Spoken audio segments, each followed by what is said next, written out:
Good morning class. Hindi की study में आप सबका बहुत बहुत स्वागत है। बच्चों, आज हम सब कक्षा 6 की पाठ्य पुस्तक बसंत भाग 1 के पाठ 11 का अभ्यास प्रश्न करेंगे।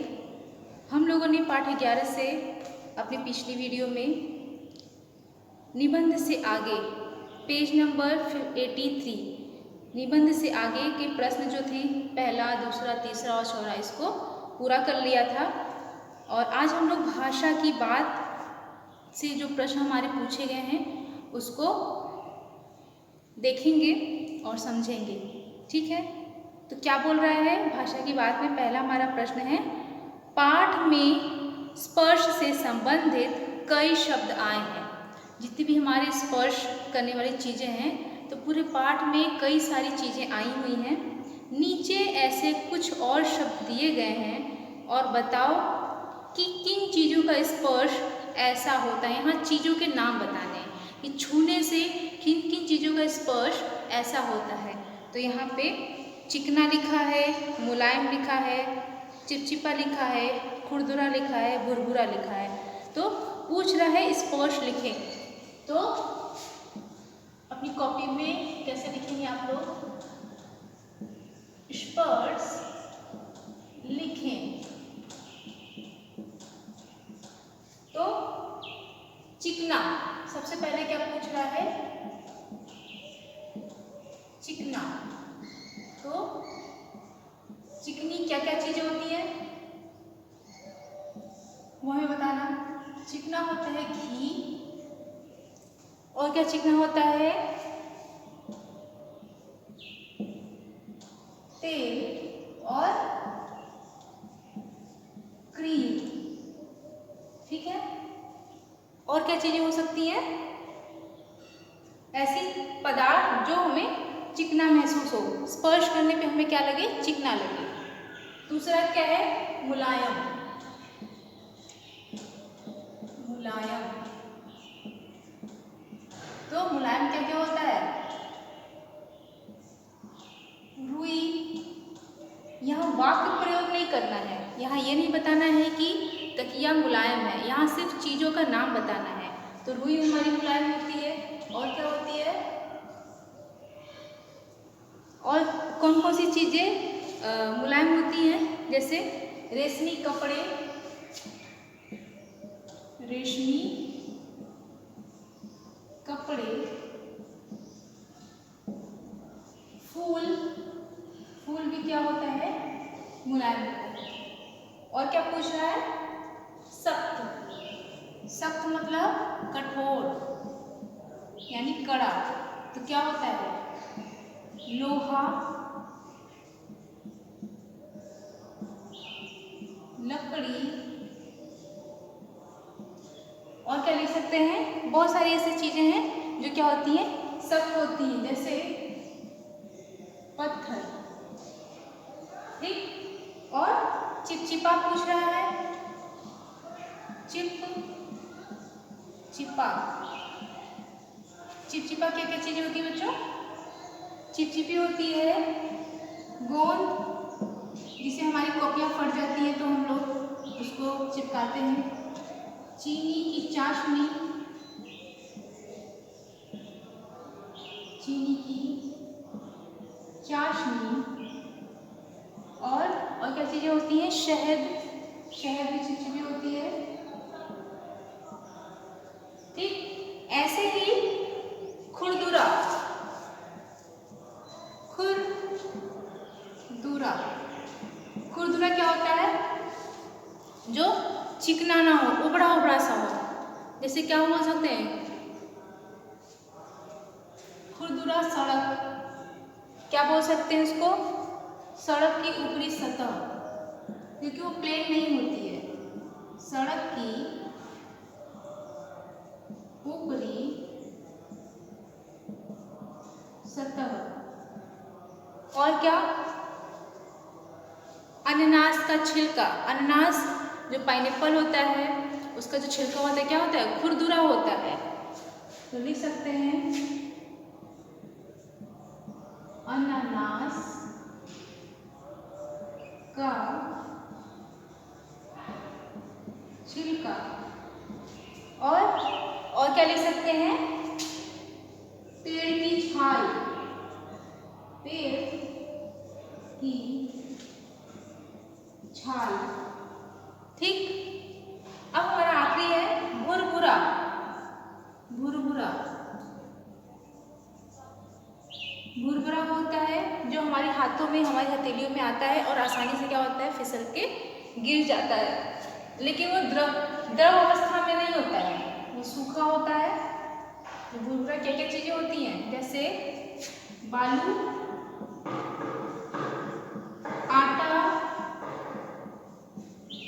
ना, बालू हो गया, आटा हो गया, और क्या चीजें होंगी, बहुत सारी ऐसी चीजें हैं। लकड़ी का बुरादा, यानी लकड़ी का जो रेत की तरह निकलता है, लकड़ी का बुरादा। ठीक।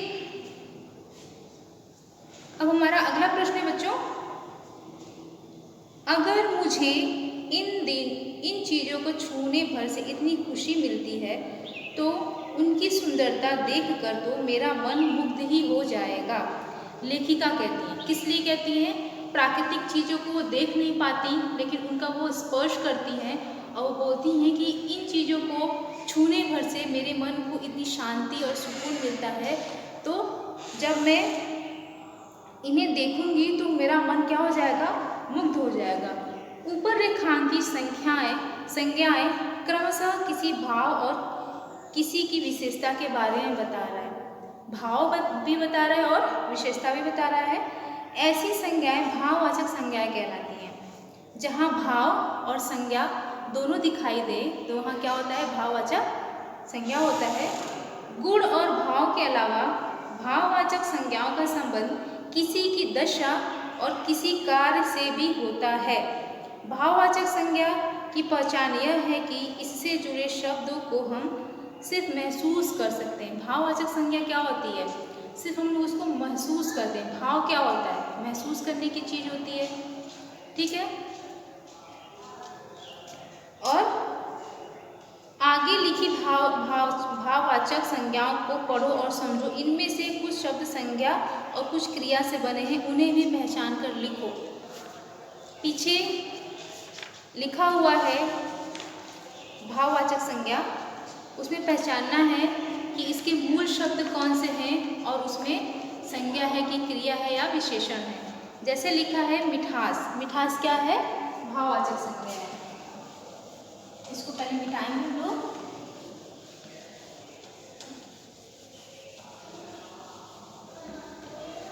यहाँ देखो, हम लोगों ने भाववाचक संज्ञा पहले पढ़ चुका है बच्चों, तो पहले यह लिखेंगे भाववाचक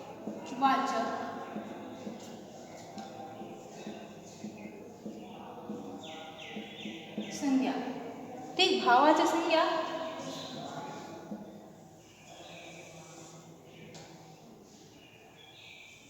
फिर यहाँ लिखेंगे मूल शब्द, मूल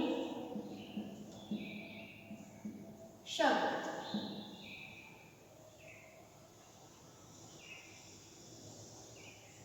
ठीक, और फिर लिखेंगे संज्ञा या विशेषण, संज्ञा विशेषण। और देखो बोल रहा है मिठास, क्या बोल रहा है, मिठास।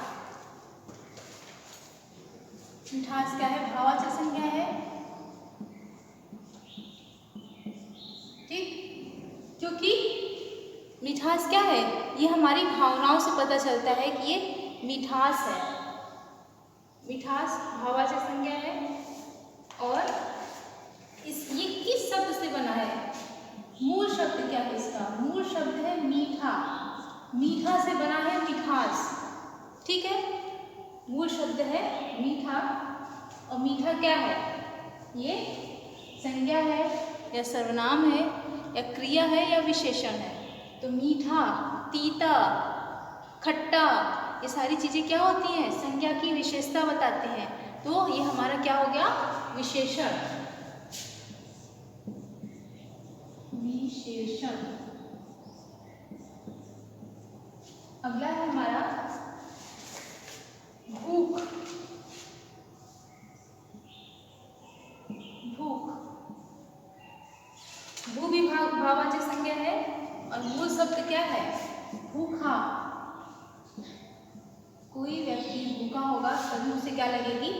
भूख लगेगी। भूख हमारा भाववाचक संज्ञा है और भूखा क्या है? विशेषण।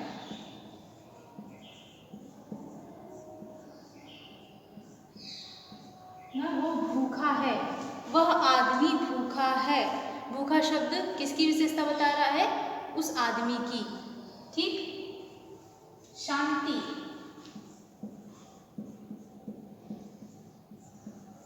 शांति, शांति मूल शब्द है शांत और शांत भी हमारा क्या है? विशेषण। विशेषण। अगला है हमारा भोलापन। भोलापन, भोलापन का मूल शब्द क्या है? भोला, यानी बहुत सीधा साधा। और भोला भी क्या है? ये विशेषण है, वह आदमी बहुत भोला है। तो भोला शब्द किसकी विशेषता बता रहा है? वह आदमी की। तो भोला शब्द क्या है? विशेषण हो गया। बुढ़ापा।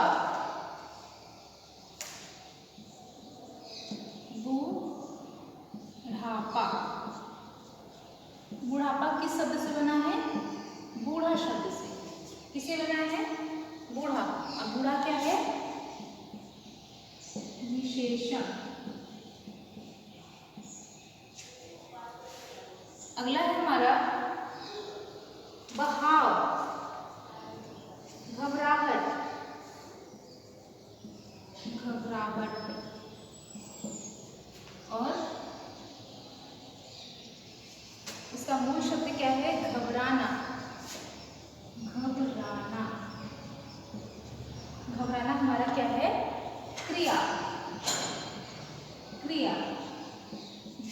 जिस शब्द में ना आ जाता है वहां क्या हो जाता है? क्रिया हो जाती है। यहाँ पे क्रिया भी लिखेंगे कि इसमें क्रिया भी आती है, क्रिया को भी बताना है। तो घबराना हमारा क्या है? क्रिया। घबराना से कौन सी भाववाचक संज्ञा बनती है? घबराहट। अगला है हमारा फुर्ती। फुर्ती, फुर्तीला। फुर्तीला। फुर्तीला क्या है? विशेषण। और फिर हमारा बहाव। बहाव, बहाव किस मूल शब्द से है? बहना। बहना। और यहाँ पे ना लग गया है तो ये क्या हो गया? क्रिया। अब अगला क्या है? ताजगी। ताजगी, ताजगी किस मूल शब्द से बना है? ताजा। ताजगी, कोई चीज ताजगी, ये भाववाचक संज्ञा। जो ताजगी शब्द क्या है? भाववाचक संज्ञा। और उसका मूल शब्द क्या है? ताजा। और ताजा क्या है? विशेषण है हमारा। क्या है? विशेषण। विशेषण। अब नेक्स्ट क्या है? क्रोध। क्रोध, क्रोध का क्या है?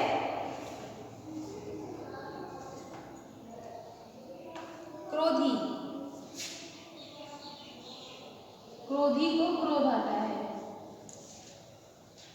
ऐसे हम लोग बोलते हैं ना, क्रोधी को क्रोध आ गया। तो क्रोधी क्रोध भाववाचक संज्ञा है और क्रोधी क्या है? विशेषण।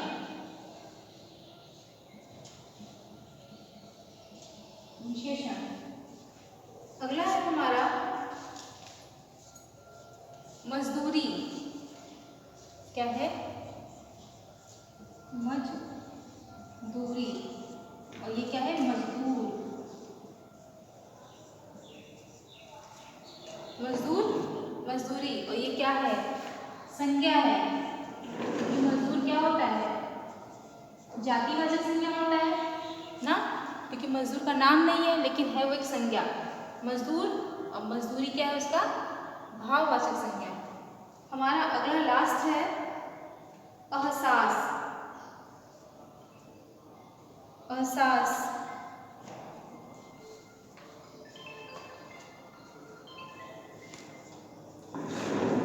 अहसास। अहसास का मूल शब्द भी अहसास ही है और ये हमारा क्या है? विशेषण। विशेषण। तो इस प्रकार हमारा ये अभ्यास समाप्त होता है।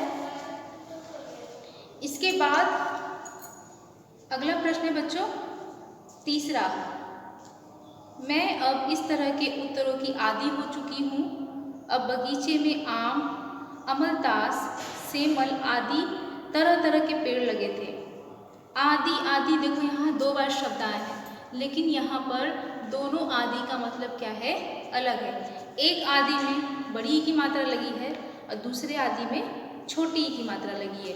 अब बोल रहा है ऊपर दिए गए दोनों वाक्यों में रेखांकित शब्द देखने में मिलते जुलते लगते हैं, पर उनके अर्थ भिन्न भिन्न हैं, लेकिन दोनों के अर्थ क्या हैं? अलग हैं।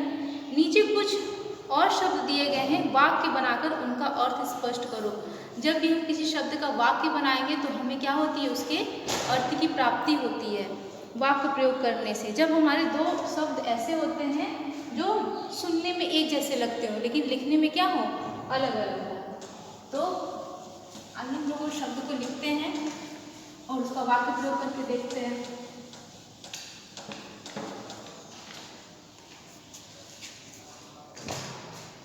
हमारा पहला के शब्द क्या है? अवधि।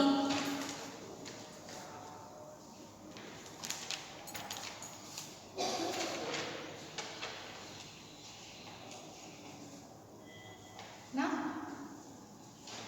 लिखा है दिए गए शब्दों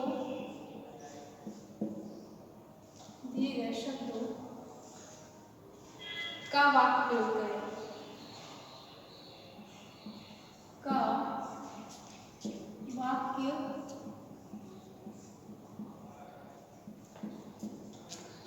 प्रयोग करें। कौन कौन से शब्द है? पहला है अवधि। इस अवधि में देखो छोटी ई की मात्रा लगी है, ठीक। और दूसरा क्या है? ख। और यहाँ एक अवधि लिखी है, ठीक। और इस पे क्या है? बड़ी ई की मात्रा लगी है।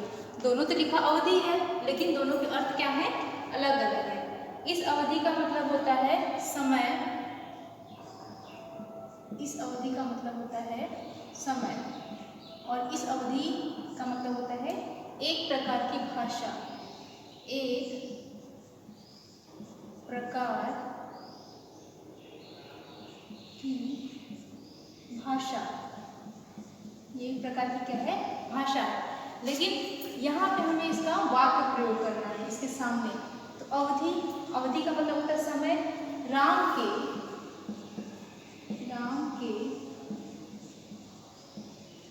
वनवास, राम के वनवास की अवधि। अवधि मतलब समय की अवधि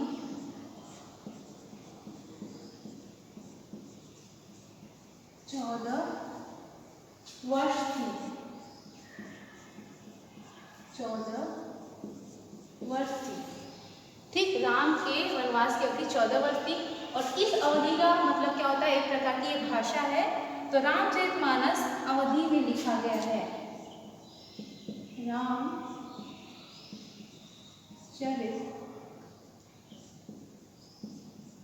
मानस अवधि में लिखा गया है। किस में लिखा गया है? अवधि में लिखा गया है। अब मैं और मैं, इसके अगला देखिए ग। ग क्या है? में। तो फूलों में खुशबू है, फूलों में खुशबू है।